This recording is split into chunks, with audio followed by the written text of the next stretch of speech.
بسم اللہ الرحمن الرحیم۔ پیارے دوستو السلام علیکم۔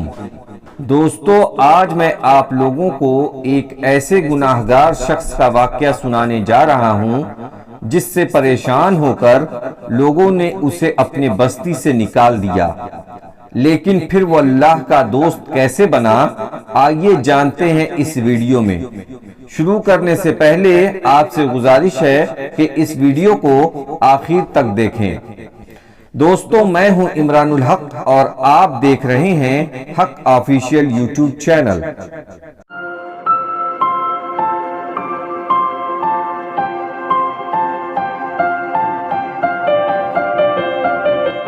آپ دیکھ رہے ہیں حق آفیشیل یوٹیوب چینل۔ موسیٰ علیہ السلام کے دور میں ایک شخص تھا جو اللہ کی بڑی نافرمانی کرتا تھا۔ لوگ اسے سمجھاتے پر وہ نہیں مانتا اور نافرمانی کرتا رہتا، یہاں تک کہ لوگ اس سے تنگ آ گئے اور اسے اپنی بستی سے نکال دیا۔ کچھ کھانے پینے کے سامان کے ساتھ وہ جنگل میں چلا گیا۔ کچھ دن بعد اس کے سارے اسباب ختم ہو گئے، کھانے پینے کا سامان بھی ختم ہو گیا۔ پھر کیا تھا، اسے بھوک ستانے لگی، لیکن اس نے اپنے پاس کسی کو نہ پایا کیونکہ وہ تو جنگل میں ایک گفا میں تھا۔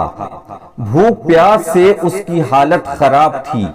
جب اسے اس بات کا احساس ہو گیا کہ اب موت قریب ہے، اس نے دائیں جانب دیکھا، اسے کوئی دکھائی نہ دیا۔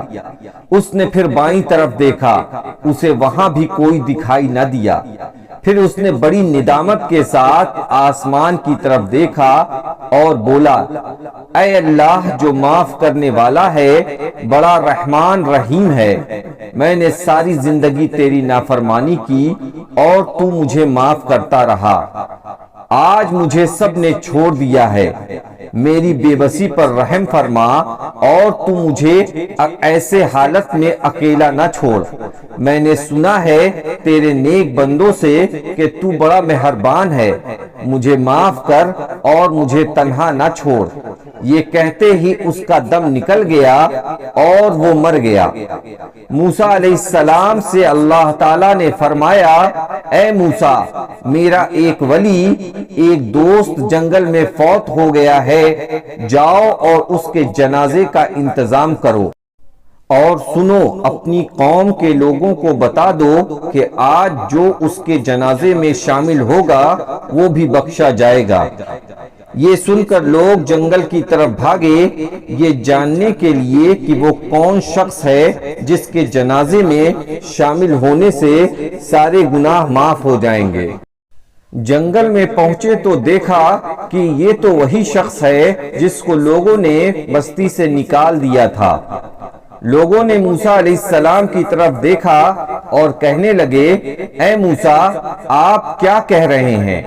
یہ اللہ کا دوست ہے، یہ تو وہ ہے جو اللہ کا نافرمان تھا اور جسے ہم نے اپنی بستی سے نکال دیا تھا۔ یہ اللہ کا دوست کیسے ہو سکتا ہے؟ موسیٰ علیہ السلام نے اللہ تعالیٰ سے عرض کیا، یا اللہ، آپ کے بندے کہہ رہے ہیں کہ یہ تو نافرمان تھا اور آپ کہہ رہے ہیں کہ یہ میرا دوست ہے، ایسے کیسے ہو گیا؟ اللہ تعالیٰ نے فرمایا، سنو موسیٰ، یہ بندے بھی ٹھیک کہہ رہے ہیں اور میں بھی ٹھیک کہہ رہا ہوں۔ یہ بالکل ایسا ہی تھا جیسا تیری قوم کے لوگ کہہ رہے ہیں، لیکن اس پر جب موت آئی، اس نے ہر طرف اپنی نگاہ دوڑائی پر اسے کوئی نظر نہ آیا۔ پھر اس نے بڑی بے بسی سے مجھے دیکھا تو میری غیرت نے گوارا نہ کیا کہ جسے سب چھوڑ دیں اسے میں بھی تنہا چھوڑ دوں۔ دوستو، حالانکہ موت کے وقت کی توبہ قبول نہیں ہوتی، پر اللہ جو چاہے کر دے، وہ بڑا مہربان ہے۔ اسی لیے ہمیں موت سے پہلے اللہ کی طرف رجوع ہو کر اپنی مغفرت کے لیے دعا کرنی چاہیے۔ انشاءاللہ اللہ تعالی ہمارے گناہوں کو معاف کر دیں گے۔ امید کرتا ہوں کہ آج کی یہ ویڈیو آپ دوستوں کو پسند آئی ہوگی۔ آپ سے گزارش ہے کہ اس ویڈیو کو زیادہ سے زیادہ لائک اور شیئر کریں، اور مزید ایسے ویڈیو کے لیے ہمارے چینل حق آفیشیل کو سبسکرائب کر کے بیل آئیکن کو پریس کر دیں، جس سے ہماری ہر ویڈیو آپ تک سب سے پہلے پہنچے۔ اسی کے ساتھ مجھے دیجیے اجازت، انشاءاللہ ایک نئے ویڈیو کے ساتھ جلد آپ سے ملاقات ہوگی۔ تب تک اللہ آپ کو خوش رکھے، یوں ہی ہنستے اور مسکراتے رہیے۔ السلام علیکم۔